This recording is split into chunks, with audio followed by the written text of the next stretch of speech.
Les échanges se sont passés dans un état d'esprit convivial, fraternel, mais aussi des discussions d'autres factures.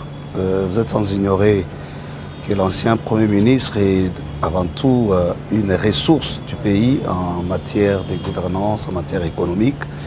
Et donc, après avoir passé en revue l'initiative, après avoir expliqué les approches et puis l'argumentation de l'initiative, nous sommes allés dans les thématiques qui vont être développées dans les ateliers. Et nous avons compris d'abord que toutes les thématiques étaient transversales et elles s'est complétée en fonction du défi qui est nôtre. Nous avons également cerné ensemble la nécessité de la cohésion nationale, chose à laquelle nous avons tous ensemble trouvé intérêt. Nous avons également, nous nous sommes mis d'accord sur le fait que cette cohésion nationale serait possible dans les conditions où nous prendrons en compte les autres acteurs, notamment ceux qui sont impliqués directement ou indirectement dans la crise, que ce soit à l'interne et même ceux qui sont des acteurs externes. Et nous sommes finalement décidés de soutenir cette initiative. Nouvel Élan, par son autorité, adhère à la vision et a fait beaucoup de propositions et nous pensons que ils vont réfléchir davantage, ils vont fournir d'autres contributions en termes de réflexion. Et donc, nous sortons ici satisfaits. Les rendez-vous est confirmé pour les ateliers qui vont commencer.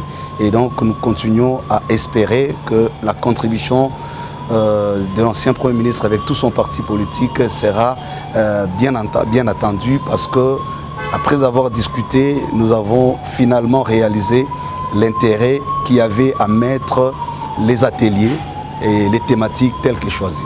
Le révérend Senga a pratiquement tout résumé, mais je peux dire que l'ancien Premier ministre Adolphe Muzito, président du parti politique Nouvel Élan, a effectivement salué l'initiative de Père de l'Église, parce que, comme vous le savez, le pays a besoin de la cohésion, puisque aujourd'hui, nous sommes tous sans ignorer que le pays est occupé par le Rwanda, une armée étrangère. Et aujourd'hui, face à cette situation, il y a le silence ou la complicité, je dirais, de la communauté internationale face à ces principes de la souveraineté internationale, mais également de l'intégrité territoriale de notre pays.